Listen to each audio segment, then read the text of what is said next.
سلام على عباده الذين اصطفى أما بعد أعوذ بالله من الشيطان الرجيم بسم الله الرحمن الرحيم يا أيها الذين آمنوا بالله ورسوله وقال الله تعالى في مقام آخر أحسب الناس أن يتركوا أن يقولوا آمنا وهم لا يفتنون ولقد فتنا الذين من قبلهم فليعلمن الله الذين صدقوا وليعلمن الكاذبين سبحان ربك رب العزة عما يصفون وسلام على المرسلين والحمد لله رب العالمين اللهم صل على سيدنا محمد وعلى آل سيدنا محمد وبارك وسلم اللهم صل على سيدنا محمد وعلى آل سيدنا محمد وبارك وسلم اللهم صل على سيدنا محمد وعلى آل سيدنا محمد وبارك وسلم اللہ رب العزت کا ارشاد ہے یا ایھا الذین آمنوا اے ایمان والو اے ماننے والو اے وہ لوگ جو اللہ تعالیٰ اور اس کے محبوب پیغمبر اسلام کے حکموں کو ماننے کا اقرار کر چکے ہو آمنوا باللہ ورسولہ تم اللہ تعالیٰ اور اس کے رسول پر ایمان لے آؤ۔ اس آیت کا مضمون بڑا عجیب ہے، خطاب بھی ہے ایمان والوں کو اور حکم بھی مل رہا ہے ایمان لانے کا۔ جنہیں کا یا ایھا الذین کفروا یا ایھا الذین اشرکوا یا ایھا الذین نافقوا، او کافرو، او مشرکو، او منافقو، ان کو خطاب نہیں کیا، خطاب فرمایا ایمان والوں کو یا ایھا الذین آمنوا، مگر حکم کیا دیا آمنوا باللہ ورسولہ، تم اللہ تعالیٰ اور اس کے رسول صلی اللہ علیہ وسلم پر ایمان لے آؤ۔ اب مفسرین نے آمنو لفظ کو کھولا، بعض نے فرمایا اس سے مراد اتقو، تم اللہ سے ڈرو، تقوی اختیار کرو، اور بعض نے فرمایا کہ اس سے مراد یہ ہے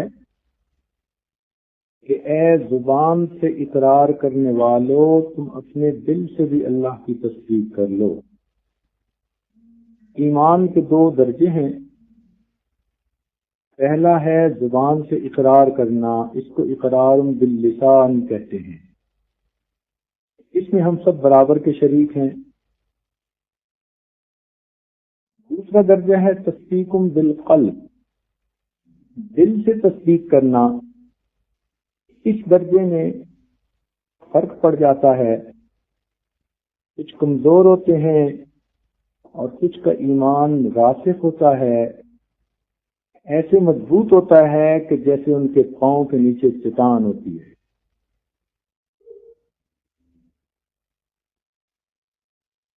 اسی لیے کہنے والے نے کہا،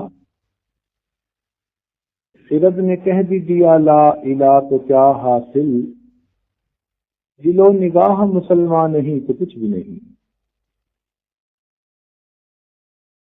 انسان نے جب زبان سے کلمہ پڑھا تو کام ختم نہیں ہوا، کام کی ابتدا ہوئی۔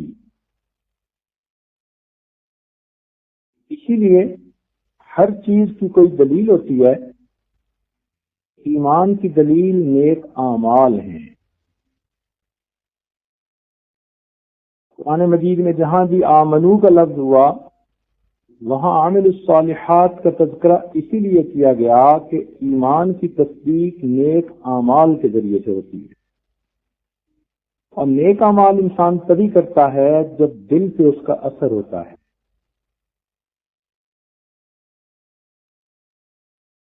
تو عرب ہے یا عجم ہے تیرا لا الہ الا، تو عرب ہے یا عجم ہے تیرا لا الہ الا، لغت غریب جب تک تیرا دل نہ دے گواہی، جب تک دل گواہی نہ دے، زبان سے لا الہ الا اللہ کہہ دینا، یہ لغت غریب کی مانند ہے۔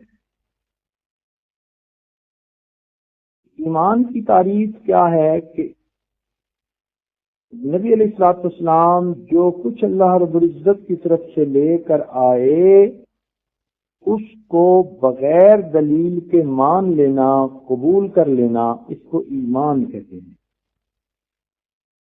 چنانچہ ہم نے اللہ رب العزت کے وجود کو مانا بغیر دلیل کے، نبی علیہ الصلوۃ والسلام کو پیغمبر علیہ السلام مان لیا بغیر دلیل کے، قرآن مجید کو اللہ کی کتاب مان لیا بغیر دلیل کے، روز محشر پر فرشتوں پر ایمان لے آئے بغیر دلیل کے۔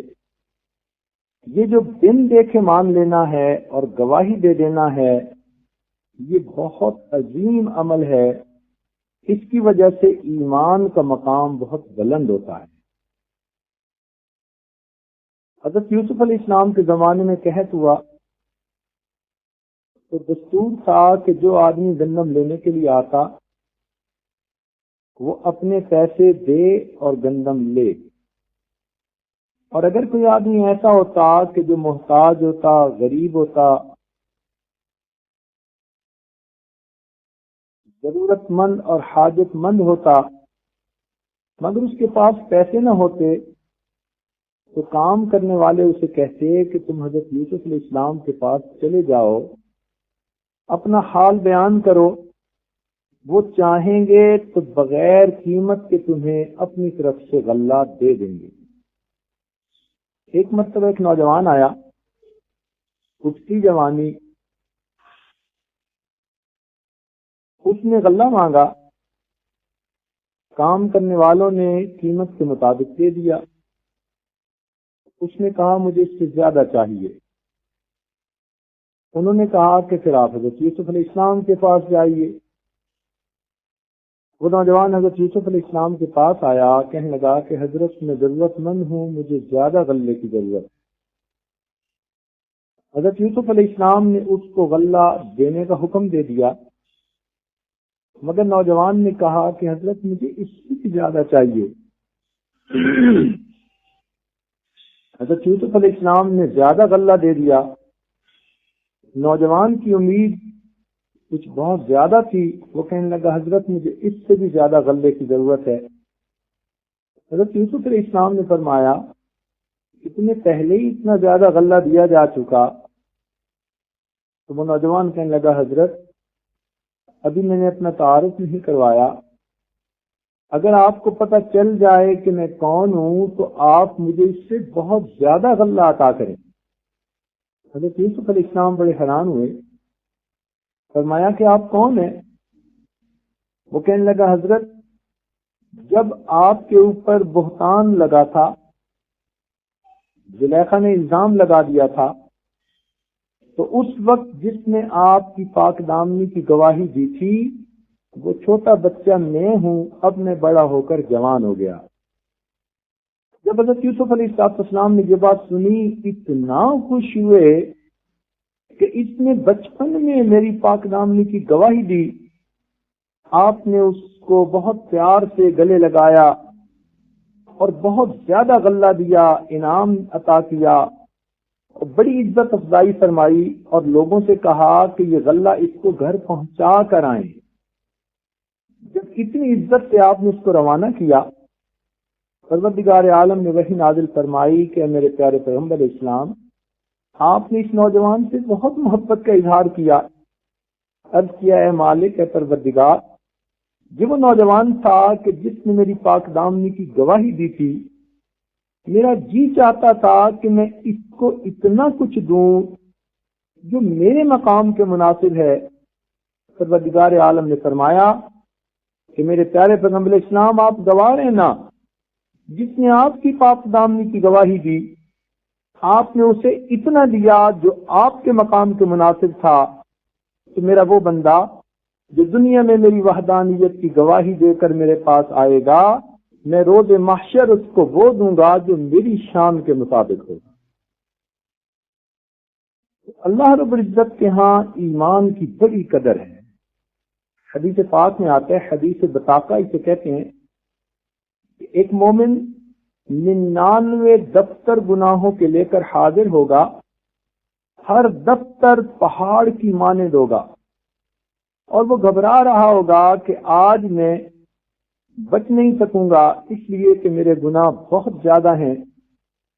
چنانچہ 99 دفتر ایک پلڑے میں رکھیں گے، تھوڑے سے عمل دوسرے پلڑے میں، مگر ایک فرشتہ آ کر ایک چھوٹا سا پرچہ اس میں ڈالے گا.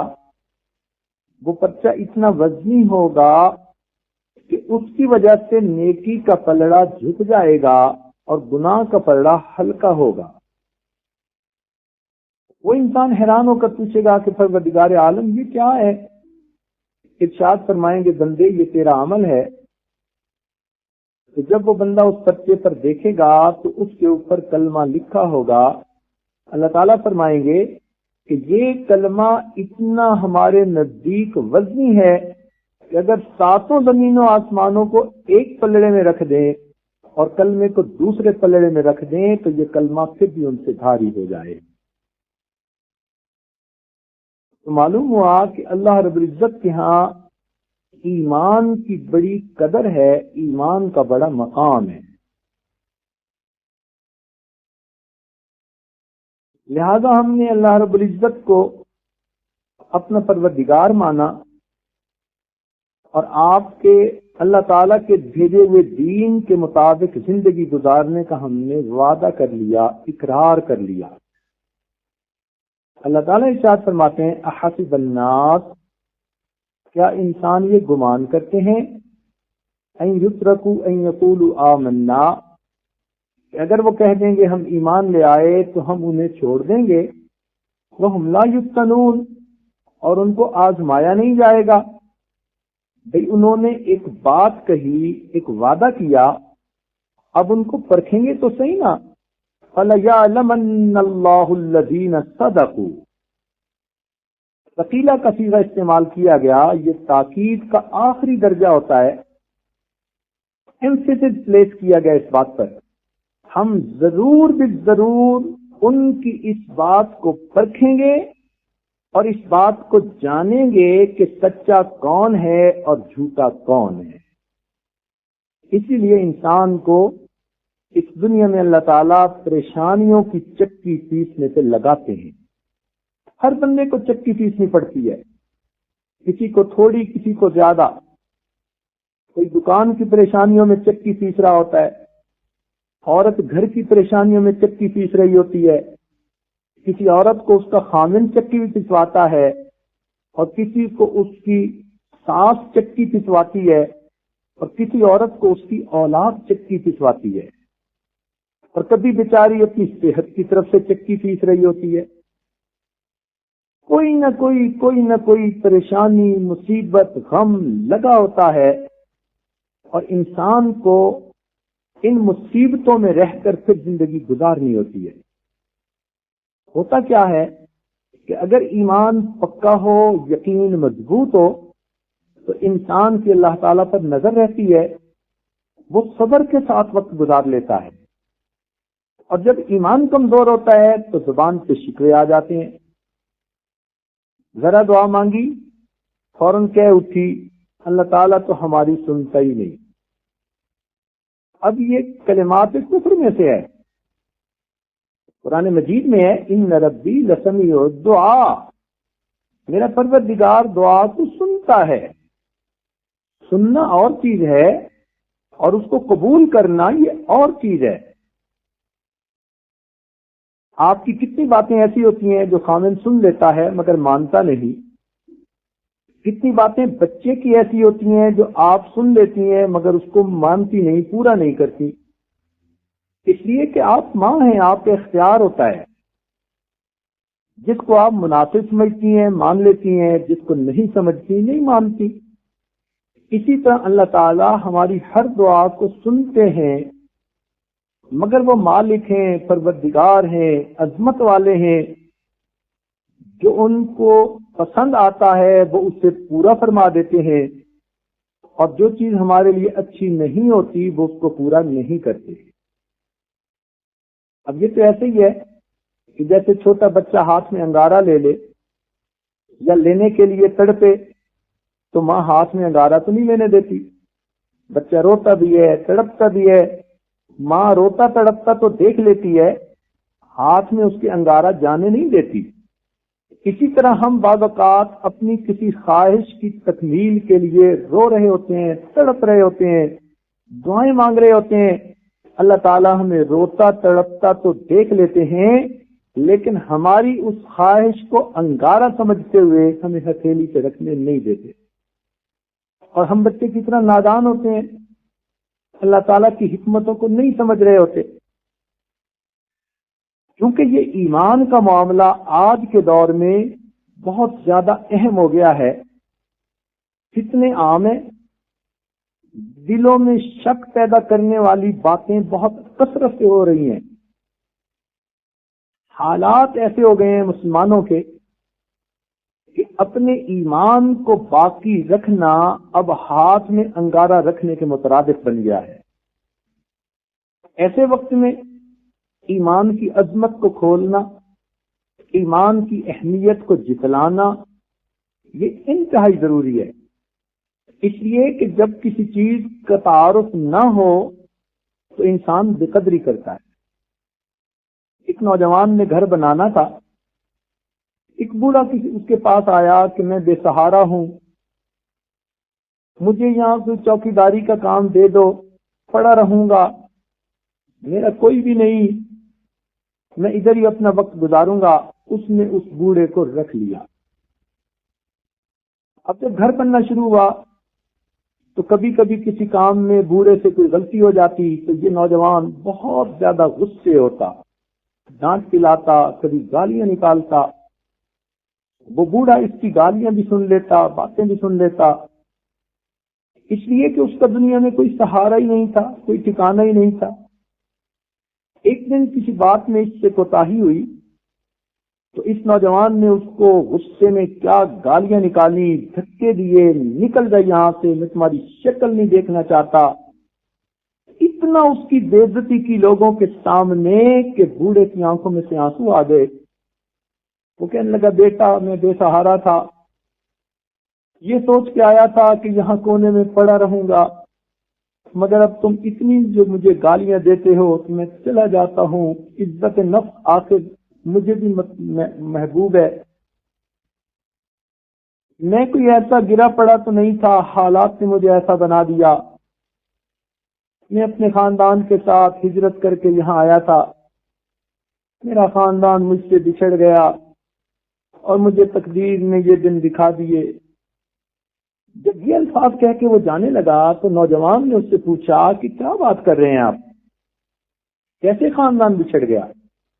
اس نے بتایا کہ جب ملک کی پارٹیشن ہوئی تو میں اپنے باقی سب افراد خانہ کے ساتھ، خاندان کے ساتھ ہجرت کر کے آ رہا تھا۔ راستے میں ایک جگہ میں ٹرین سے نیچے اترا تو ٹرین چل پڑی، میں اسٹیشن پر اکیلا رہ گیا، خاندان سے بچھڑ گیا، دھکے کھاتا پھرتا ہوں، بوڑھا ہو گیا ہوں، اب میرا دنیا میں بھی کوئی نہیں، میں کہیں اور چلا جاتا ہوں۔ اس نوجوان نے اس سے مزید بات پوچھی تو اس نوجوان کو پتہ چلا کہ میری والدہ اپنے بھائی کی یاد میں جو رویا کرتی تھی یہ تو وہی میرا ماموں ہے۔ جب اس کو یہ پتہ چلا اور اس نے نام وغیرہ پوچھے اور بوڑھے نے بتا دیے تو یہ نوجوان اس کے قدموں میں پڑ گیا، مجھے معاف کر دیں، میں نے بہت غلطی کی، آپ تو میرے ماموں ہیں اور میری والدہ تو آپ کو یاد کر کے روتی تھی، آپ کی باتیں سناتی تھی، یہ گھر آپ ہی کا ہے، آئیں گھر میں آ کر زندگی گزاریں۔ اس بوڑھے نے کہا نہیں بیٹا، میں نے اپنی اوقات کو دیکھ لیا، اب میں تمہارے پاس نہیں، میں کہیں اور جا کر رہوں گا۔ وہی نوجوان جو تھوڑی دیر پہلے تعارف نہ ہونے کی وجہ سے گالیاں نکال رہا تھا، جب تعارف ہوا اتنی عزت دل میں آئی کہ اب اس کے قدموں کو پکڑ کے معافی مانگ رہا تھا۔ جب انسان کو کسی چیز کا تعارف نہیں ہوتا تو بے قدری کرتا ہے۔ اس لیے آج کے دور میں ایمان کا تعارف کروانا، اس کی اہمیت کو کھولنا، اس کی قیمت اور قدر کا دل میں پیدا کرنا، یہ انتہائی ضروری ہے۔ اور مستورات کو چونکہ ان عنوانات پہ بات سننے کا موقع ہی نہیں ملتا، وہ سمجھتی ہی نہیں کہ یہ بھی کوئی اہم چیز ہے، اس لیے باتوں باتوں میں ایسی باتیں کر جاتی ہیں جو کلمات کفر میں سے ہوتی ہیں اور ایمان ضائع کر بیٹھتی ہیں۔ اس لیے دل میں یہ بات آئی کہ اس مرتبہ کے بیانات میں سب سے پہلے ایمان کی عظمت کو کھولا جائے۔ ہم وہ لوگ ہیں کہ جن پر اللہ رب العزت کا خاص رحم ہوا اور ہمیں اللہ تعالیٰ نے کلمہ پڑھنے کی توفیق عطا فرما دی۔ یہ اتنی بڑی نعمت ہے کہ اگر ساری دنیا کفار کے ساتھ بھر جائے تو وہ اللہ تعالیٰ کی نظر میں ایک مومن کے برابر نہیں ہو سکتے۔ مومن اللہ تعالیٰ کے ہاں اتنا معزز ہوتا ہے، تو جب اللہ تعالیٰ کے ہاں اس کا اتنا مقام ہے تو ہمیں بھی اس سے واقف ہونا انتہائی ضروری ہے۔ ہم نے اللہ تعالیٰ سے عہد کر لیا ایمان کے ذریعے سے کہ اے مالک، ہم آپ کے حکموں پر چلیں گے، آپ کے پیغمبر علیہ الصلوۃ والسلام کے طریقے کو اپنائیں گے، ہم نفع اور نقصان کے بندے نہیں، ہم اللہ کے بندے ہیں۔ اب عقل کہتی ہے کہ سود لینے میں نفع ہے، پروردگار عالم فرماتے ہیں کہ یہ میرے اور میرے محبوب کے ساتھ اعلان جنگ ہے۔ تو جس کا ایمان پکا ہوگا وہ تو سود کے بارے میں کبھی سوچ بھی نہیں سکتا، اور جب ایمان کچا ہوتا ہے تو سود پہ رقمیں لے کے کاروبار کر لیتے ہیں۔ مسلمان آپس میں ایک سود پہ رقم دیتا ہے، دوسرا سود پہ رقم لیتا ہے، اور اس کو برا بھی نہیں سمجھتے، اس کو کاروبار سمجھ رہے ہوتے ہیں۔ قرآن مجید میں فرما دیا فَأَذَنُوا بِحَرْبٍ مِّنَ اللَّهِ وَرَسُولِهِ کہ سود کو جو لیتا ہے وہ تو یوں سمجھے کہ جیسے اس کے لیے اللہ اور رسول کے ساتھ اعلان جنگ ہے۔ اب ان الفاظ کو ذرا سوچیں تو خاوند نے اعلان جنگ کیا ہوتا ہے اللہ سے، اور بیوی کہہ رہی ہوتی ہے جی پتہ نہیں گھر میں برکت نہیں ہے، اس چیز کی طرف دھیان ہی نہیں جاتا، شکوے کر رہی ہوتی ہے جی ہماری دعائیں قبول نہیں ہوتی۔ خاوند نے اعلان جنگ کیا ہوتا ہے سود کے ذریعے سے، اور بیوی کہتی ہے پتہ نہیں ہماری اولاد نافرمان کیوں بن گئی۔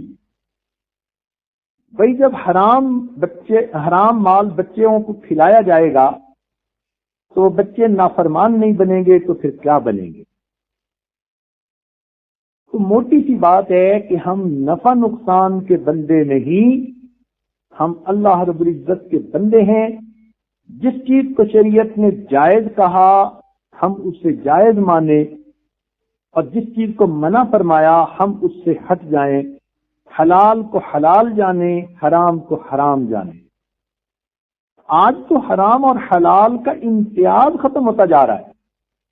مثال کے طور پر جھوٹ، اس کو حرام ہی نہیں سمجھا جاتا بعض جگہوں پہ، بلکہ نوجوان اپنے آپ کو سمارٹ سمجھتے ہیں، میں نے فلاں کو بڑا بیوقوف بنایا، یہ نہیں سمجھ رہا ہوتا کہ میں نے جھوٹ بولا۔ عورت ذرا سی بات پر اپنے خاوند کے سامنے جھوٹ بولے گی اور اسے جھوٹ نہیں سمجھے گی۔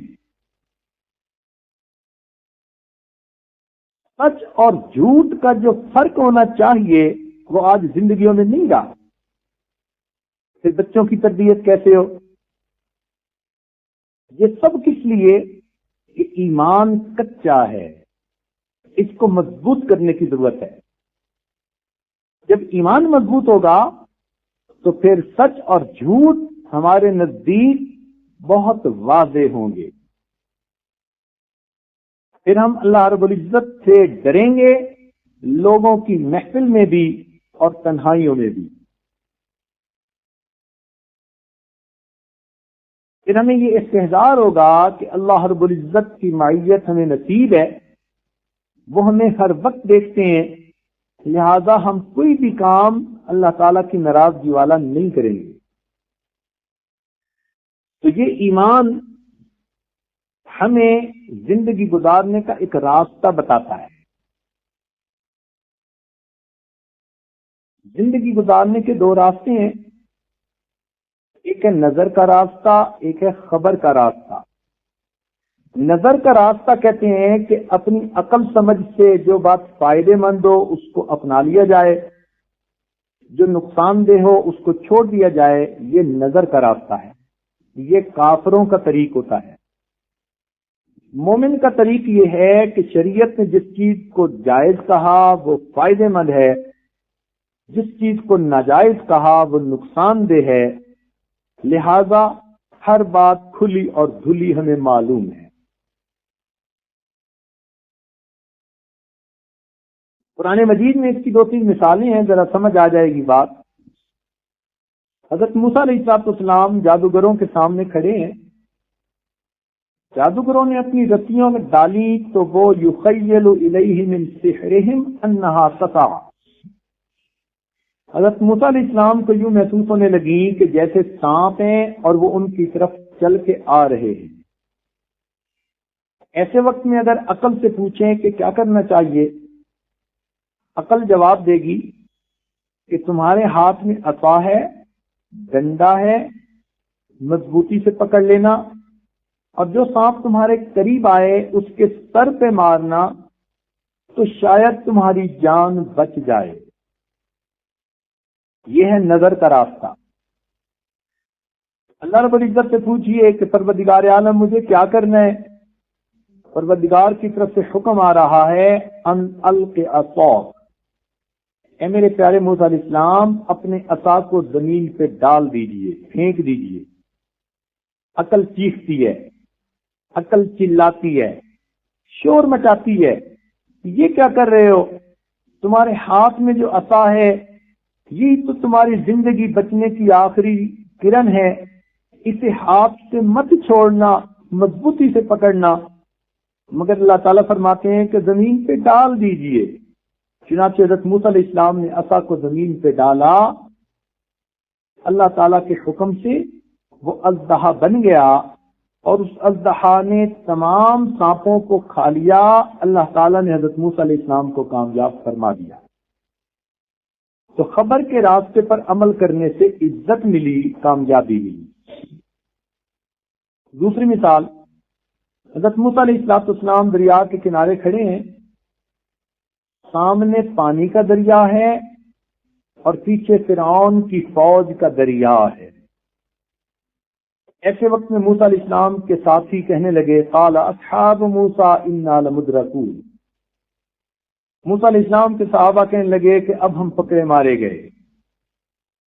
مگر ایک یقین بھری آواز اٹھی، حضرت موسیٰ علیہ السلام نے فرمایا کلا، ہرگز نہیں، ان معی ربی سیہدین، میرا پروردگار میرے ساتھ ہے، وہ ضرور بالضرور مجھے رہنمائی فرمائے گا۔ ایسے وقت میں عقل سے پوچھئے کہ کیا کرنا چاہیے؟ آگے دریا ہو، پیچھے دشمن کی فوج کا دریا ہو، عقل کہے گی کہ تمہارے پاس تو صرف ایک عصا ہے، ڈنڈا ہے، تم اطمینان سے کھڑے ہو جانا، فضل ہونے کی ضرورت نہیں۔ جب یہ فوج تمہارے قریب آئے تو تم اس عصا کے ساتھ مقابلہ کرنا تو تمہارے بچنے کی امید ہو سکتی ہے۔ ایسے وقت میں اللہ تعالیٰ سے پوچھے کہ پروردگار عالم کیا کریں، خبر کا راستہ کیا ہے؟ اللہ تعالیٰ فرماتے ہیں اَنِضْرِبْ بِعَصَاكَ الْبَحْرَ، اے میرے پیارے موسی علیہ السلام اپنے عصا کو پانی پہ ماریے. عقل چیختی ہے، عقل چلاتی ہے، شور مچاتی ہے، کہتی ہے پانی پہ ڈنڈا مارنے سے کیا بنے گا؟ ارے مارنا بھی ہے تو فرعون کے سر پہ دے مارو، کچھ تو بنے گا. مگر حضرت موسیٰ علیہ السلام نے یہ نہیں دیکھا کہ عقل کیا کہہ رہی ہے. اپنے عصا کو پانی پہ مارا، اللہ تعالیٰ نے دریا میں 12 راستے بنا دیے اور ان کی پوری قوم ان راستوں سے بچ کر نکل گئی. کامیابی ملی خبر کے راستے پر عمل کرنے والے. وادی تھی کے اندر حضرت موسیٰ علیہ السلام اپنی قوم کو لے کر موجود ہیں. لوگ آئے کہ حضرت یہاں تو پانی نہیں، پینے کو پانی چاہیے، جینے کو پانی چاہیے. ایسے وقت میں عقل سے پوچھیں کہ کیا کریں؟ عقل کہے گی کہ تمہارے پاس تو صرف ایک ڈنڈا ہے، عصا ہے،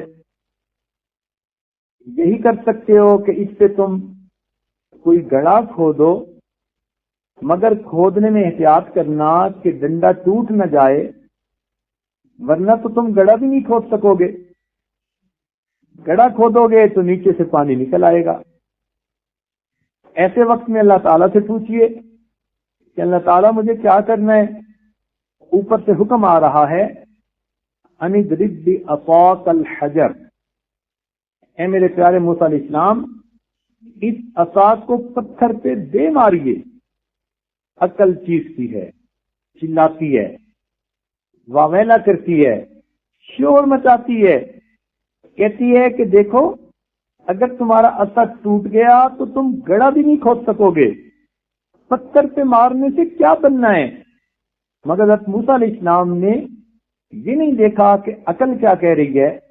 وہ کام کیا جو پروردگار کی طرف سے حکم تھا، پتھر کے اوپر عصا کو مارا. اللہ تعالیٰ نے پتھر سے چشمے جاری فرما دیے اور پوری قوم کو پانی عطا کر دی. اس سے آپ اچھی طرح یہ بات سمجھ گئی ہوگی کہ ہم عقل کے پجاری نہیں، ہم اپنے مالک کی بندگی کرنے والے ہیں. کافر اور مومن کی زندگی کا یہ واضح فرق ہوتا ہے. اس لیے کافر نفع کا بندہ ہوتا ہے، مومن نفع نقصان کی پرواہ نہیں کرتا، اپنے مالک کے حکموں کی پرواہ کرتا ہے.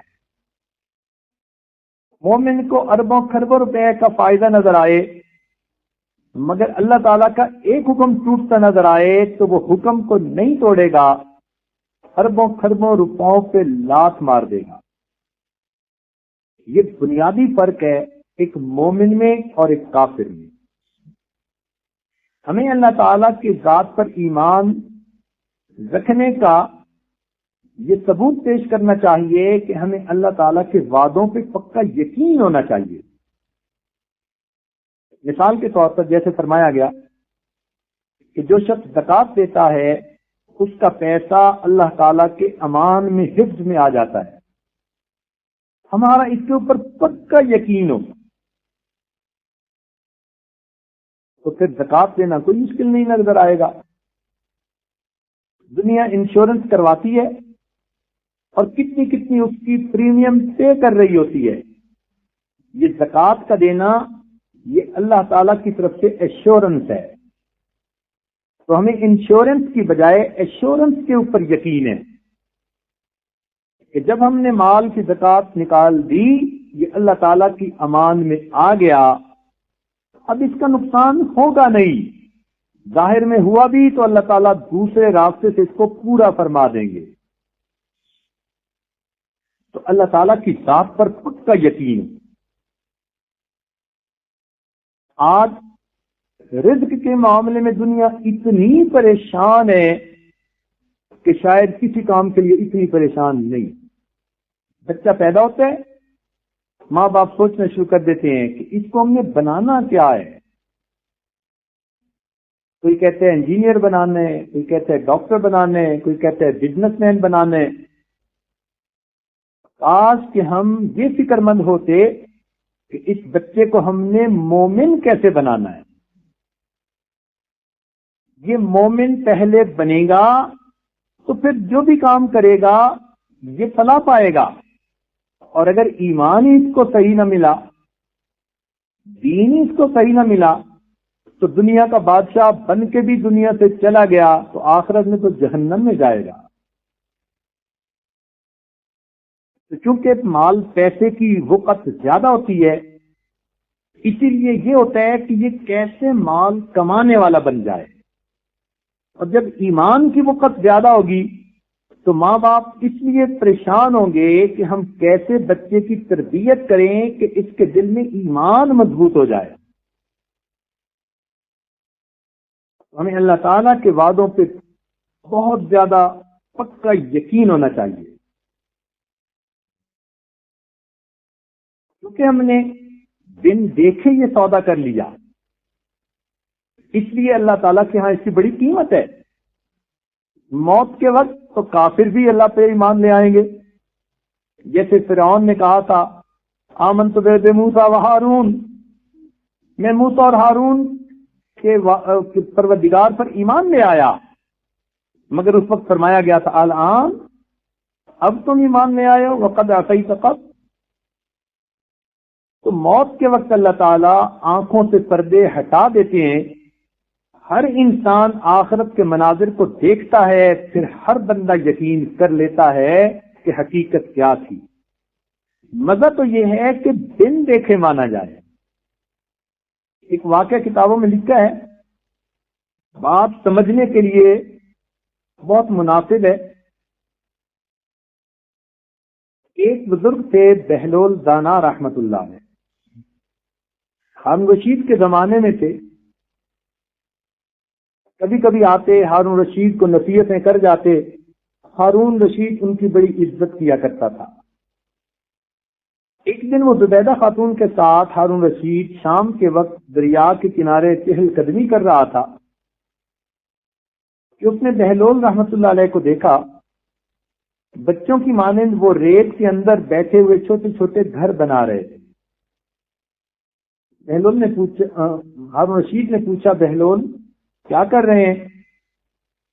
فرمان لگے کہ میں گھر بنا رہا ہوں، اس لیے کہ جو آدمی اس گھر کو خریدے گا میں دعا کروں گا کہ اللہ تعالیٰ اس کے بدلے اس کو جنت میں گھر عطا فرمائے۔ ہارون رشید نے اسے دیوانے کی بڑھ سمجھا کہ یہ اپنی حال کیفیت میں مست پرواز کر رہا ہے۔ اس نے توجہ نہ دی، آگے چلا گیا۔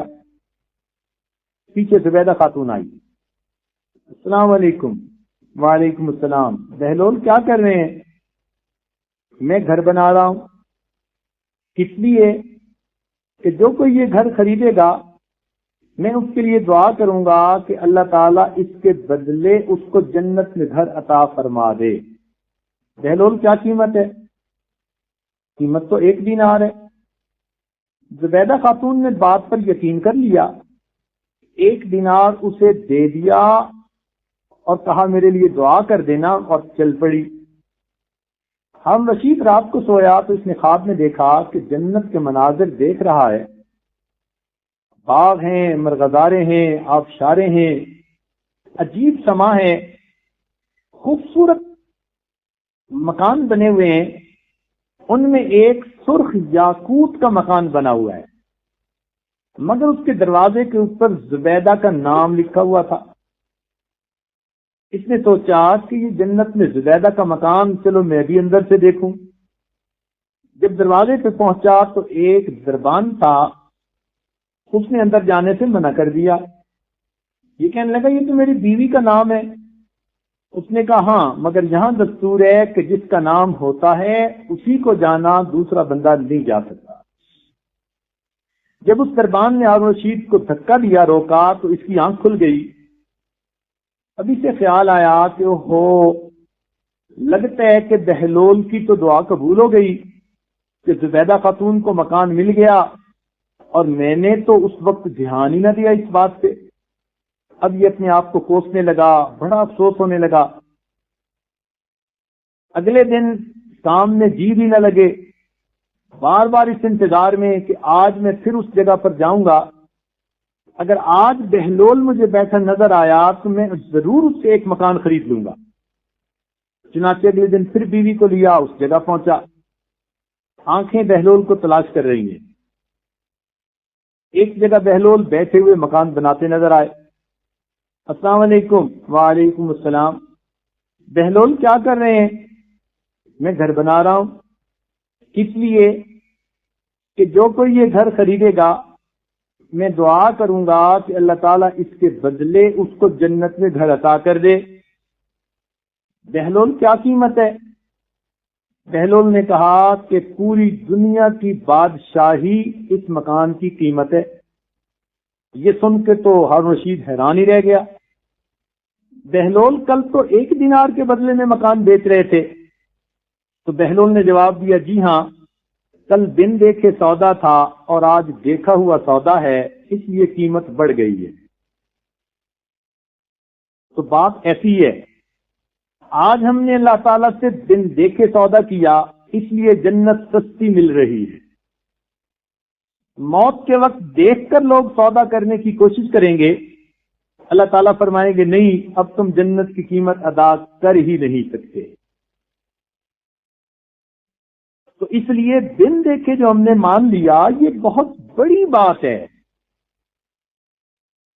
اب ہمیں اللہ تعالیٰ کے وعدوں پر، اس کی ذات پر پکا یقین ہونا چاہیے۔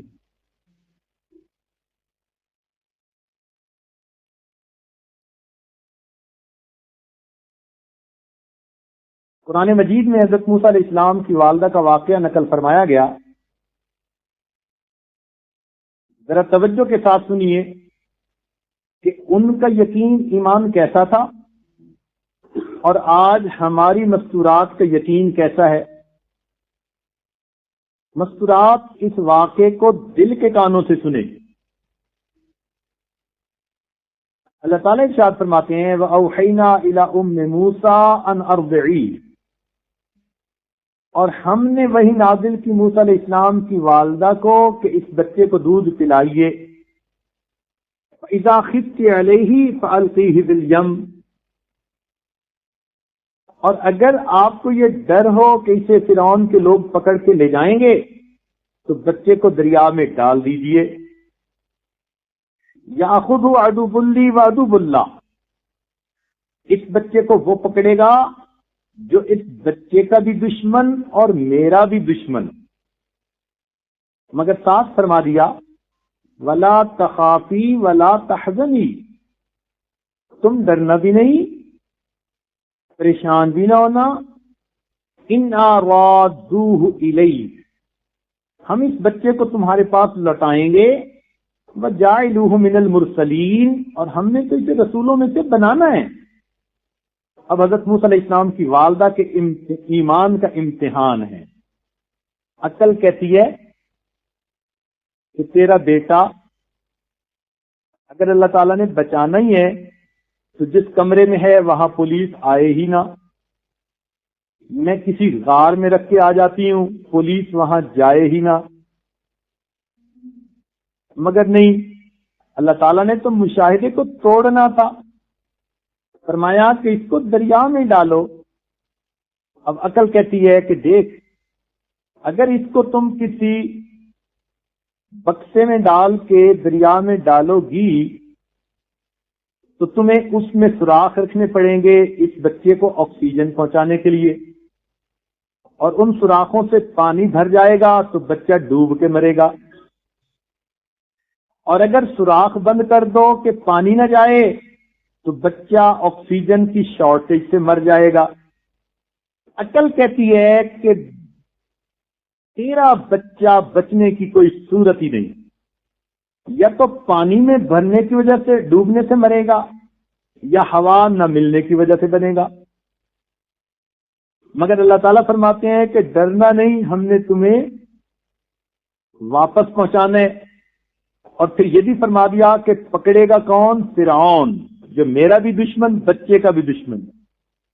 اب عورت دل میں سوچتی ہے اللہ اگر اس بچے کو بچانا ہی ہے تو کسی نیک بندے کے ہاتھ میں پہنچتا جو میرے پاس لے آتا، آپ بھی کتنے بڑے ہیں کہ پہنچا بھی اس کے ہاتھ میں رہے ہیں جو اس کا بھی دشمن، آپ کا بھی دشمن۔ مگر اللہ تعالیٰ تسلی دیتے ہیں کہ خوف نہ کھانا، غم نہ کرنا، ہم اسے لوٹا دیں گے۔ حضرت موسیٰ علیہ السلام کی والدہ عورت ذات تھی، مگر ان کا ایمان، ان کا یقین بڑا مضبوط تھا۔ اس لیے تو یہ واقعہ قرآن مجید میں نقل کیا تاکہ امت محمدیہ کی عورتیں ان کے ایمان کا واقعہ سن کر اپنے ایمان کو تولیں کہ ہم دلوں میں کتنا ایمان لیے بیٹھی ہیں۔ ہوا کیا، انہوں نے بچے کو دریا میں ڈال دیا اور فرعون اپنی بیوی کے ساتھ دریا کے کنارے پہ تھا۔ لوگوں نے دیکھا، انہوں نے وہ پکڑ کے بکسا فرعون کو پیش کیا۔ جب کھولا تو اس میں ایک بچہ موجود تھا۔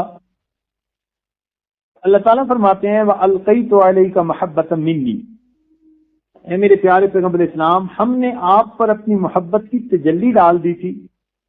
چنانچہ حضرت موسیٰ علیہ السلام کی آنکھیں اتنی خوبصورت تھی، جاذب نظر تھی، مفسرین نے لکھا کہ جب بھی کوئی بندہ ان کو دیکھتا تو دل دے بیٹھتا۔ فرعون کی بیوی نے دیکھا، آسیہ رضی اللہ تعالی عنہا نے، تو فرمانے لگی لا تقتلوہ، فرعون تم نے اسے قتل نہیں کرنا، عسیٰ ان ینفعنا او نتخذہ ولدا، یہ ہمیں نفع دے گا، ہم اسے اپنا بیٹا بنائیں گے۔ اب دیکھو ہوم گورنمنٹ کا کتنا اثر ہوتا ہے۔ فرعون نے ہزاروں بچوں کو قتل کروایا تھا۔ یہ بچہ جب اس کی بیوی نے کہا کہ قتل نہیں کرنا، تو ہوم گورنمنٹ کا جیسے ہی آرڈر ہوا، بادشاہ سلامت بھی کہنے لگے جی بالکل ٹھیک، اسے قتل نہیں کریں گے۔ اب اس کو لے کے فرعون گھر آ گیا۔ اللہ تعالیٰ فرماتے ہیں وَحَرَّمْنَا عَلَيْهِ الْمَرَاضِعَ مِنْ قَبْلُ، ہم نے ان پر دوسری عورتوں کے دودھ کو حرام قرار دے دیا۔ چنانچہ وہ عورتیں دودھ پلانے لگی، ڈبوں کے دودھ تو ہوتے نہیں تھے، تو عورتیں جب دودھ پلانے لگیں تو حضرت موسیٰ علیہ السلام پیتے ہی نہیں تھے۔ ساری رات گزر گئی۔ اب فرعون اور اس کی بیوی دونوں پریشان ہیں۔ محل کے اندر عجیب تماشا بنا ہوا ہے، بچہ دودھ پیتا نہیں، اور محبت چونکہ ہو گئی تھی، اس کی شکل ہی اتنی خوبصورت تھی، اس کو روتا دیکھ نہیں سکتے تھے۔ اب سب پریشان ہیں اور سوچ رہے ہیں کہ کون سی عورت ہو کہ جس کا دودھ یہ پی لے۔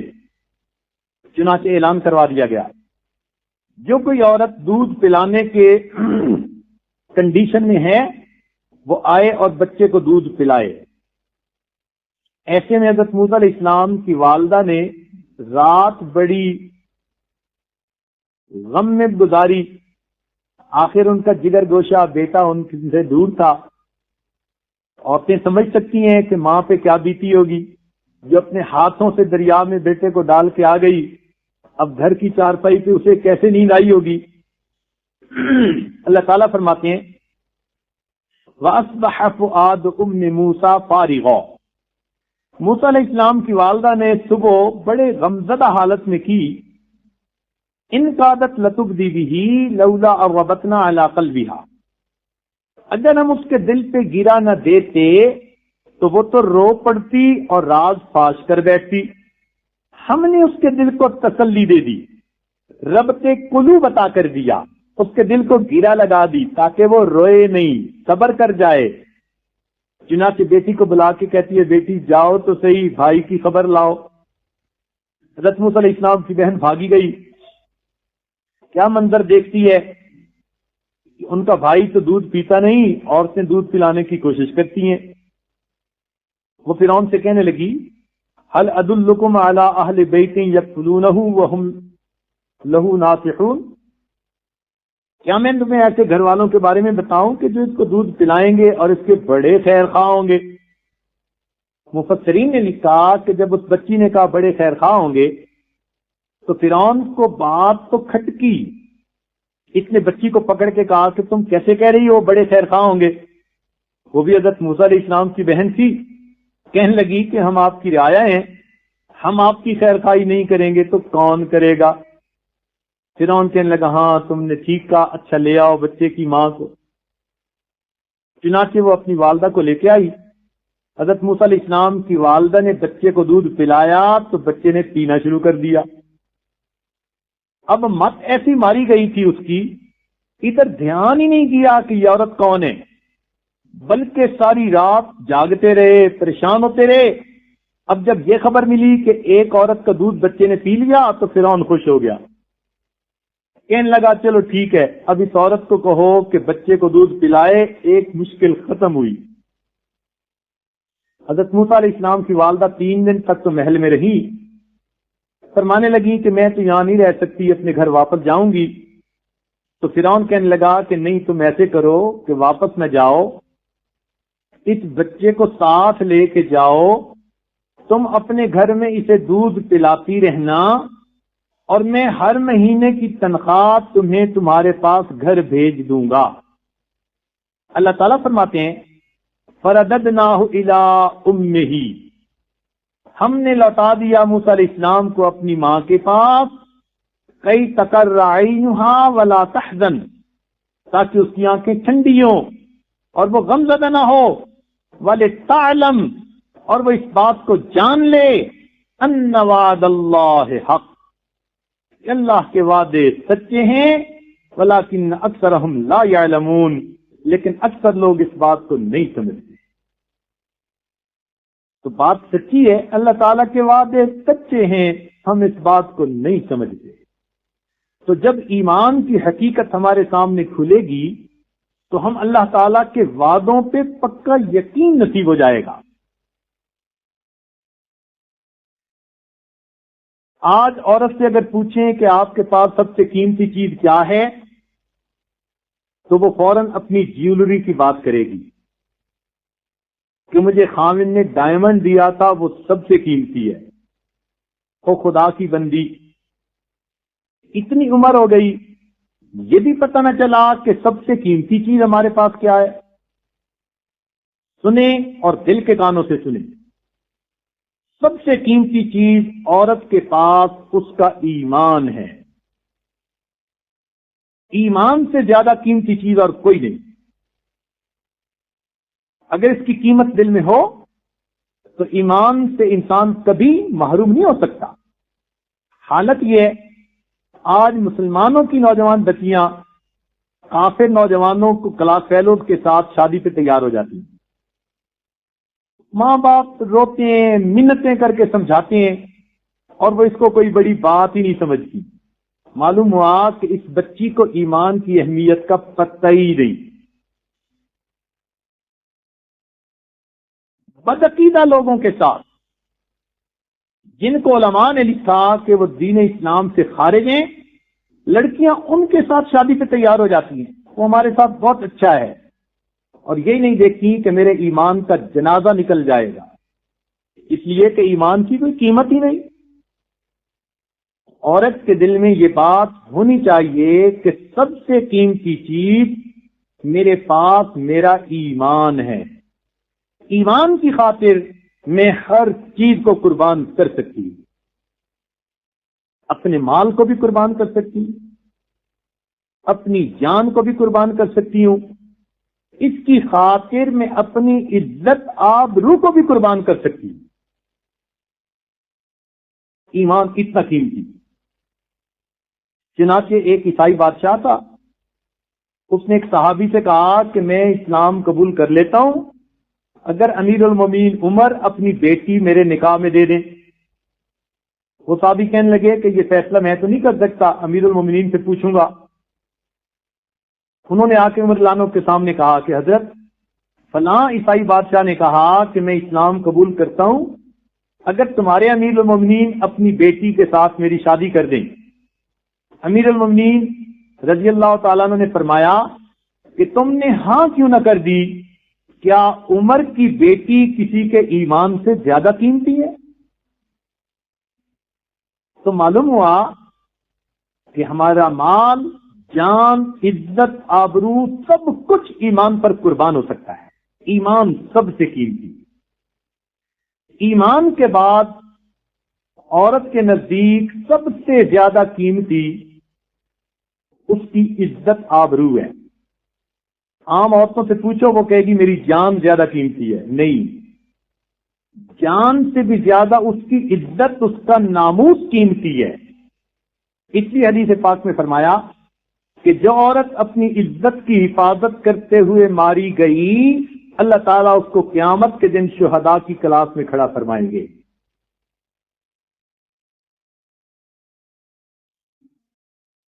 تو ہماری جان سے بھی زیادہ عزت قیمتی ہے. عورتیں یہ بات ذرا کان کھول کے سنیں کہ مردوں کا جہاد ہوتا ہے ملک کی سرحدوں کی حفاظت، عورت کا جہاد ہوتا ہے اپنی عزت و ناموس کی حفاظت. مرد اگر ملک کی سرحدوں کی حفاظت کرتے ہوئے جان دے گا شہید بن جائے گا، عورت اپنی عزت کی حفاظت کرتے ہوئے جان دے گی تو شہید بن جائے گی. جس طرح کوئی بھی مرد دشمن کو اپنے ملک کی طرف نظر اٹھا کے دیکھنے کی اجازت نہیں دیتا، اسی طرح عورت کو چاہیے کہ وہ کسی بھی نامحرم کو اپنی طرف دیکھنے کی اجازت ہی نہ دے، موقع ہی نہ دے اس کو دیکھنے کا. آپ نے دیکھا مجاہد دشمن کی نظر سے بچنے کے لیے وردی ایسی پہنتا ہے کہ جس سے وہ چھپ جائے، واضح نہ ہو. اسی طرح عورت کو بھی چاہیے کہ باہر نکلتے ہوئے وہ ایسے کپڑے استعمال کرے کہ غیر محرم کی اس پر توجہ ہی نہ جائے. ہمارے اسلاف میں بعض نوجوان بچیاں بوقت ضرورت گھر سے نکلا بھی کرتی تھی. کتابوں میں لکھا ہے کہ وہ بوڑھی عورتوں کی طرح چلتی تھیں تاکہ کوئی غیر محرم ان کو نوجوان سمجھ کے ان کے پیچھے نظر نہ اٹھا لے. اتنی احتیاط کرتی تھی. جس طرح دشمن کے راڈار سے مجاہد اپنے اسلحے کو، اپنی جان کو بچاتا ہے. ذرا دیکھے گا کہ دوسرے کا جہاز آیا تو فوراً چھپنے کی کوشش کرے گا. اسی طرح عورت کو چاہیے کہ جہاں اس کو یہ احساس ہو کہ غیر محرم کی مجھ پر نظر پڑ سکتی ہے وہ فوراً اپنے آپ کو چھپائے. یہ عورت کا جہاد گھر میں، مرد کا جہاد باہر میں. یہ بھی مجاہدہ ہے جو اپنی عزت و ناموس کی حفاظت کر رہی ہے. تو ایمان سب سے قیمتی اور ایمان کے بعد عزت و ناموس سب سے قیمتی. اچھا، اگر کوئی مجاہد کسی کی گولی، کسی کا راکٹ اپنی طرف آتے ہوئے دیکھے تو بچے گا یا نہیں بچے گا؟ یقیناً بچے گا. اسی طرح عورت جب کسی غیر محرم کی نظروں کا راکٹ اپنی طرف آتا ہوا دیکھے تو فوراً بچے، موقع ہی نہ دے دشمن کو اپنی طرف دیکھنے کی. مجاہد کے لیے کافر دشمن ہے، عورت کے لیے نامحرم دشمن کی مانند ہے. وہ اس کی عزت و ناموس کا جو ہے وہ اس کے لیے خطرہ ہے. اس لیے اپنے آپ کو بچانے کی ضرورت ہے. یہی تو وجہ تھی کہ خاتون جنت نے وصیت کی تھی کہ میں مر بھی جاؤں تو میرا جنازہ دن کی روشنی میں نہیں، رات کے اندھیرے میں اٹھایا جائے تاکہ کسی دیکھنے والے کو میرے قد و قامت کا بھی اندازہ نہ ہو سکے. عورت اس بات کو اچھی طرح دل میں بٹھا لے کہ میرا ایمان میرے پاس سب سے قیمتی چیز ہے اور اس کے بعد میری عزت و آبرو سب سے زیادہ قیمتی چیز ہے. اب عورت یہ سمجھے فلاں نے مجبور کر دیا تھا، فلاں نے مجھے ڈانٹ دیا تھا، فلاں نے غصے میں کہا تھا مار دوں گا، میری بات مانو. ہرگز نہیں. عزت و ناموس کی حفاظت کے لیے جسم سے جان تو جا سکتی ہے لیکن عورت اپنی عزت کو خراب نہیں کر سکتی. اس کی اہمیت کو دل میں بٹھائیں. جب اہمیت دل میں بیٹھے گی پھر پھیلنے والی خوشبوئیں لگا کے باہر نہیں نکلیں گی. یہ تو دوسرے کو دعوت گناہ دینے کے مطابق ہے. اس لیے تو نبی علیہ السلام نے فرمایا کہ جو عورت خوشبو لگا کر باہر نکلے وہ ایسی اور ویسی ہے.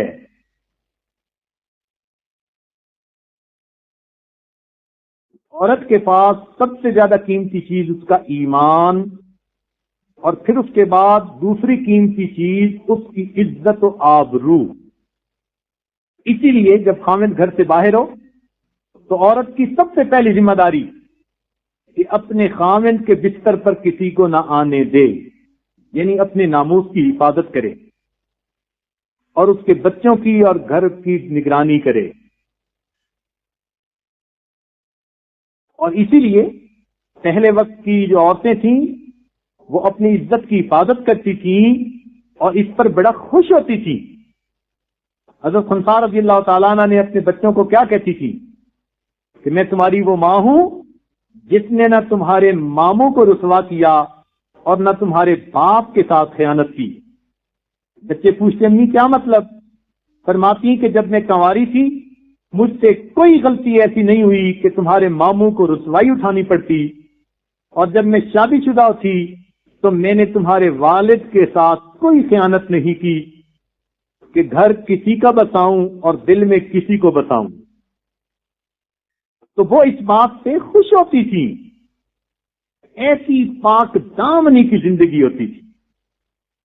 خوش نصیب ہے وہ عورت جو اپنی چادر کو داغ سے پاک رکھے، اپنے دامن کو داغ سے پاک رکھے. اس کے بعد عورت کی جان زیادہ اہمیت رکھتی ہے مال سے بھی. مال تھوڑا ہو زیادہ ہو سب دیا جا سکتا ہے اپنی جان بچانے کی خاطر. تو یوں سمجھیے کہ مال سب سے کم قیمت، اس کو ہم دے سکتے ہیں جان بچانے کے لیے، جان دے سکتے ہیں عزت آبرو بچانے کے لیے، اور عزت آبرو قربان کر سکتے ہیں اپنا ایمان بچانے کے لیے. ایمان سب سے زیادہ قیمتی. اسی لیے حضرت سمیہ رضی اللہ تعالی عنہ دین اسلام میں سب سے پہلی شہادت پانے والی عورت. یہ اعزاز بھی اللہ نے عورتوں کو دینا تھا نا. عورتیں اس بات کی اہمیت کو پہچانیں. ابو جہل کی باندھی تھی اور کلمہ پڑھ لیا. ابو جہل نے اسے ایک مرتبہ بے لباس کر دیا اور اسے کہا کہ تم ایمان سے پھر جاؤ. وہ کہنے لگی ہرگز نہیں پھر سکتی. اس نے کہا میں تمہیں رسوا کروں گا. کہنے لگی فقد ما انت قاض، جو کر سکتا ہے تو کر لے، ایمان کو میرے دل سے نہیں نکال سکتا. چنانچہ جب انہوں نے کہہ دیا تو فرعون ابو جہل اپنے دوستوں کی محفل میں ان کو بے لباس کر دیتا ہے، بے عزت کرنے کی کوشش کرتا ہے، مگر وہ ایمان کی خاطر اس بے عزتی کو برداشت کر لیتی ہے. اتنا مارا پھر بھی برداشت کیا، حتیٰ کہ کتابوں میں لکھا ہے ابو جہل نے ان کی شرمگاہ کے اندر خنجر گھونپ دیا. تو معلوم ہوا کہ ایمان سب سے زیادہ قیمتی ہے. عورت کو مجمع میں بے لباس کر کے اس کے جسم کے پوشیدہ حصے کے اندر خنجر گھونپ دیا جاتا ہے. وہ جان دے کے دین اسلام کی پہلی شہید تو بن جاتی ہے لیکن اپنے ایمان کا سودا نہیں کرتی.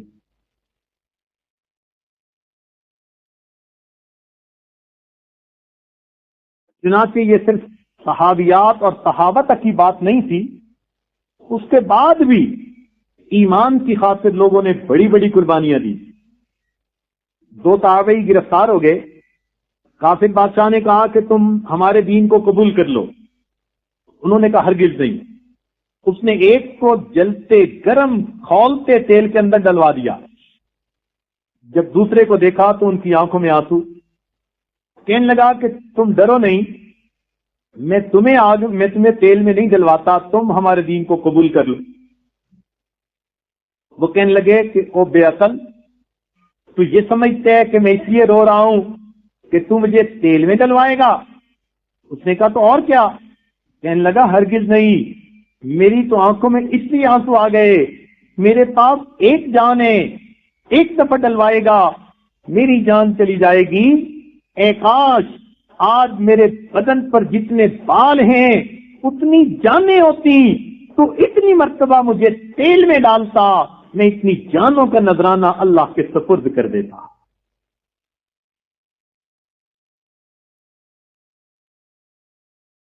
آج اس کو ایک مرتبہ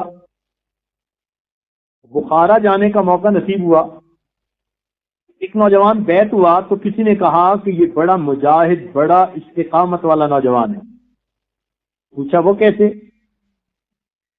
کہنے لگے جی کہ کمیونزم کے دور میں جب اسلام کا نام لینا یہاں پر مشکل تھا، یہ نوجوان کھلے عام 5 نمازیں پڑھا کرتا تھا۔ اس عاجز نے پوچھا کہ بھئی اس کو پھر پولیس والوں نے کچھ نہیں کہا؟ کہنے لگے جب اس نے پہلی مرتبہ کھلے عام اذان دی، نماز پڑھی، پولیس پکڑ کے لے گئی، انہوں نے اس کو بڑا مارا پیٹا، اور یہ ایسے جان بوجھ کر مجنون پاگل بن گیا، مار مار کے پولیس والے تھک جاتے اور یہ اس مار کو برداشت کر جاتا، وہ اس کو برف کے بلاک کے اوپر گھنٹوں لٹاتے، یہ لیٹا رہتا، وہ اسے اچھی طرح کھانا کھلا پلا کر الٹا لٹکا دیتے، یہ الٹا لٹکا رہتا، وہ اس کے انگلیوں، ہاتھوں اور پاؤں کی انگلیوں کے جوڑوں کو توڑتے، یہ درد برداشت کر جاتا، ایسے حرکتیں کرتا جیسے کوئی پاگل ہوتا ہے۔ بالآخر پاگل خانے بھیج دیا گیا۔ ڈاکٹروں بھی چند دن دیکھنے کے بعد کہا کہ یہ تو پاگل ہے، اس کو تم کیوں کچھ کہتے ہو؟ یہ جب کسی کو جان مال کا نقصان نہیں پہنچاتا، اپنی آپ میں جو کرتا ہے کرنے دو۔ چنانچہ ڈاکٹر نے رپورٹ لکھ دی، پولیس نے اس کو آزاد کر دیا۔ یہ نوجوان اس نے آ کر ایک چھوٹی سی جگہ مسجد کسی بنا لی، یہ دن میں 5 مرتبہ اذان دیتا اور 5 مرتبہ کھلے عام نماز پڑھتا۔ میں نے اس نوجوان سے پوچھا کہ آپ کو کتنا مارا گیا؟ اس نوجوان نے اپنی کمر کھولی، جب اس نے اپنا کپڑا ہٹایا، میں نے اپنی زندگی میں شاید ایسی کمر کسی کی نہ دیکھی ہو، کوئی 1 انچ کمر کا ایسا نہیں تھا جہاں پہ زخم کے نشان نظر نہ آ رہے، مگر استقامت کا پہاڑ وہ نوجوان کہ اپنے ایمان کا سودا نہیں کیا، سب تکلیفیں برداشت کر گیا اور اس نے اپنے ایمان کو محفوظ کر لی۔ سمرقند میں ساجد نے ایک مرتبہ جمعے کی نماز پڑھائی، کچھ نوجوان آئے کہ حضرت آپ ہمارے گھر آئیں، ہماری والدہ آپ سے ملنا چاہتی ہے۔ اس عاجز نے پہلے تو انکار کیا کہ بھئی یہاں اتنے سارے لوگ ہیں، مسجد میں کیسے آؤں؟ مفتی اعظم سمرقند کہنے لگے کہ نہیں حضرت جانا ضرور ہے، میں بھی ساتھ چلوں گا۔ خیر ہاں کر دی۔ راستے میں مفتی صاحب نے بتایا کہ حضرت ہمارے والد بتایا کرتے تھے کہ جس عورت کو ملنے جا رہے ہیں اس وقت اس کی عمر ہے 90 سال۔ جب کمیونزم آیا، دہریت کا طوفان آیا تو اس کی عمر تھی 20 سال۔ یہ لڑکی بہت ہی زیادہ خوبصورت تھی، پڑھی لکھی سمجھدار تھی، اور اس کے دل میں ایمان بڑا مضبوط تھا۔ جب دہریت کا سیلاب آیا تو یہ اس وقت علل اعلان دوسری لڑکیوں، عورتوں کو کنونس کرتی، دین کی تبلیغ کرتی اور ان کو دہریت سے ہٹا کے اسلام میں داخل کرتی۔ ہمارے والد کہتے ہیں کہ ہمیں اس لڑکی کے بارے میں ہمیشہ فکر ہی رہتی کہ کہیں پولیس کو رپورٹ ہو گئی تو کیا ہوگا، کوئی دہریہ اس پر ہاتھ اٹھا لے تو کیا ہوگا۔ ہم اسے بہت سمجھاتے کہ تو بیٹی ہے، لڑکی ہے، تیری جان کا بھی مسئلہ، تیری عزت کا بھی مسئلہ، مگر اس کو ذرا خوف نہیں تھا۔ وہ کہتی کہ اللہ میرا محافظ ہے، میں نہیں دیکھ سکتی کہ کوئی اللہ کے وجود کا انکار کرے، لہذا میری جان کا خطرہ ہے یا عزت کا خطرہ ہے، جو بھی ہے میں تو دین کی دعوت دوں گی۔ اس نے ہزاروں لڑکیوں کو کلمہ پڑھایا اور یہ ان کے ایمان لانے کا سبب بنی. اور یہ محنت کرتے کرتے حتیٰ کہ اس کو 70 سال گزر گئے. اس وقت یہ ہڈیوں کا ڈھانچہ بڑھیا ہے، بستر پہ لگی پڑی ہے. اس نے جب سنا کہ آپ آئے ہیں تو اس نے چاہا کہ آپ سے سلام کرے، کوئی بات کرے. جب اس ساجد نے یہ سوچا تو دل میں بہت خوشی ہوئی کہ ہم ایک ایسی خوش نصیب اللہ کی بندی کے پاس جا رہے ہیں، ان سے تو یقیناً دعا کروانی چاہیے. چنانچہ ہم ان کے گھر گئے. ایک چارپائی سے ہم نے بچھی ہوئی تھی، وہ خاتون اس کے اوپر لیٹی ہوئی تھی اور اس پر ایک پتلی سی چادر انہوں نے ڈال دی تھی. چنانچہ ہم اس کے قریب جا کر 2 فٹ کے فاصلے پہ کھڑے ہو گئے، سلام کیا. اس نے چادر کے اندر سے جواب دیا. تو اس عاجز نے اس کو کہا کہ میں تو یہاں اس لیے حاضر ہوا ہوں کہ آپ میرے لیے دعا کیجیے. تو جب یہ کہا، اس خاتون نے چادر کے اندر سے ہاتھ اٹھائے اور وہ بوڑھی عورت جو 70 سال دین کے لیے جہاد کرتی رہی، اپنی جان، عزت، آبرو، ہر چیز کو داؤ پہ لگا کے اس نے دین کی محنت کی اور عمر گزار دی. اب جب 90 سال کی بڑھیا بن کر چارپائی پر لیتی ہے اور دعاؤں کے لیے کہا جاتا ہے تو چادر کے اندر اس نے ہاتھ اٹھائے اور اس کا پہلا فکر یہ تھا، خدایا ایمان سلامت رکھنا، خدایا ایمان سلامت رکھنا. یقین کیجئے جتنی اہمیت ایمان کی اس دل میں پیدا ہوئی وہ اس سے پہلے نہیں تھی. اتنی قیمتی تو یہ چیز ہے نا کہ اس بڑھاپے میں موت کے دروازے پر پہنچ چکی، ابھی بھی وہ ہر وقت ڈر رہی ہے، خدایا ایمان سلامت رکھنا. اور ہماری نوجوان بچیوں کو ایمان کی فکر ہی نہیں ہوتی، اس لیے کہ کسی نے کھول کے بتایا نہیں ہوتا، سمجھایا نہیں ہوتا کہ ایمان کی اللہ کے ہاں کیا قیمت ہے. صحابہ رضی اللہ عنہ فرماتے تھے، تعلمنا الایمان ثم تعلمنا القرآن.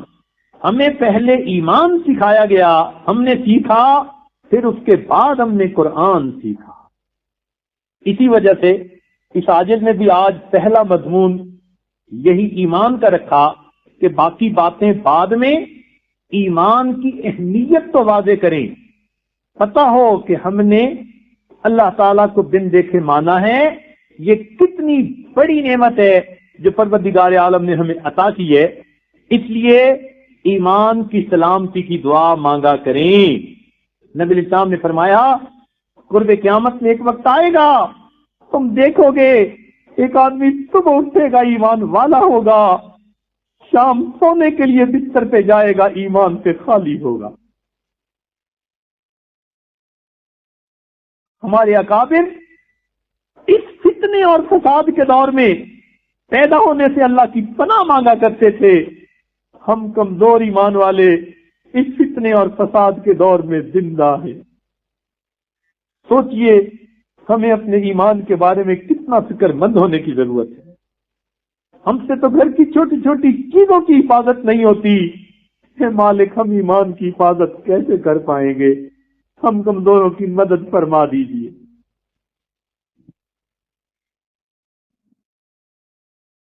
امام احمد بن حنبل رحمۃ اللہ علیہ، جنہوں نے مسئلہ خلق قرآن میں کوڑے برداشت کر لیے، ان کے بارے میں آتا ہے کہ جب آخری وقت آیا طلباء نے کلمہ پڑھنا شروع کر دیا.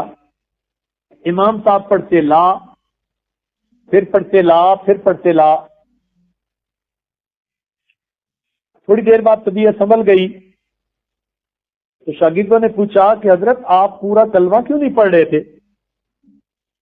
تو فرمایا کہ شیطان اس وقت میرے سامنے آیا اور مجھے کہہ رہا تھا کہ احمد بن حنبل تم تو ایمان بچا کے چلے گئے، اور میں کہہ رہا تھا لا، نہیں نہیں، وہ مردود، جب تک میری روح نکل نہیں جاتی، آخری سانس ہو نہیں جاتا، اس وقت تک میں تیرے ہتھ کنڈوں سے امن میں نہیں.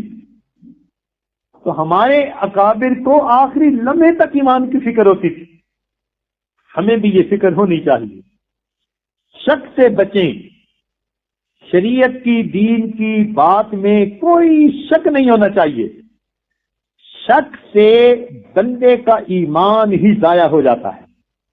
اس لیے قرآن پاک کے شروع میں اللہ تعالیٰ نے فرما دیا ذالک الکتاب لا ریب فیہ ھدی للمتقین. ھدی للمتقین کہنے سے پہلے بات کھول دی، اس میں کوئی شک نہیں، اس لیے کہ شک کی نظر پڑو گے تو تمہیں پھر اس سے بھی ہدایت نصیب نہیں ہوگی. نبی اسلام نے دعا مانگی اللہم انی اعوذ بک من الشک والشرک والشقاق والنفاق وسوء الاخلاق. شرک سے بھی پہلے شک سے حفاظت کی دعا مانگی. اور آج عورتیں دین کے معاملے میں ذرا ذرا سی بات سے شک میں آ جاتی ہیں، پتہ نہیں کیا ہوگا. ہمیں ایمان کے بارے میں کوئی شک نہیں. اس لیے امام اعظم ابو حنیفہ رحمۃ اللہ علیہ، اللہ ان کو کروڑوں کروڑوں رحمتیں برکتیں عطا فرمائے، ان سے پوچھا گیا آپ مومن ہیں؟ جواب دیا انا مؤمن حقا، میں پکی بات ہے کہ مومن ہوں. امام شافعی رحمۃ اللہ علیہ سے پوچھا گیا، انہوں نے فرمایا انا مؤمن انشاءاللہ. علماء نے لکھا کہ امام شافعی رحمۃ اللہ علیہ نے موت کے وقت کی کیفیت کو سامنے رکھا کہ انشاءاللہ موت تک ایمان سلامت رہا تو میں مومن. لیکن امام اعظم رحمۃ اللہ علیہ نے شک سے بچانے کے لیے ایسا نہ ہو کہ ڈھیلے کمزور بندے کے دل میں کوئی شک آ جائے، بات ہی پکی کی، پتا کاٹ کے رکھ دیا. فرمایا انا مؤمن حقا، میں کل کا ذمہ دار نہیں، آج کی حالت کا ذمہ دار ہوں. الحمدللہ یقین سے کہہ رہا ہوں کہ میرے دل میں کوئی شک نہیں، مجھے اللہ پر پکا ایمان نصیب ہے. یہ ہوتا ہے چٹان پاؤں کے نیچے ہونا. تو ایسا ہمیں ایمان نصیب ہونا چاہیے. اس ایمان کی خاطر ہمارے اکابر نے بڑی قربانیاں دی. انشاءاللہ کسی دوسری محفل میں اس کے بارے میں بھی بتا دیں گے. اللہ تعالی ہمیں اپنے ایمان کی حفاظت کی توفیق عطا فرما دے. وآخر دعوانا ان الحمد للہ رب العالمین.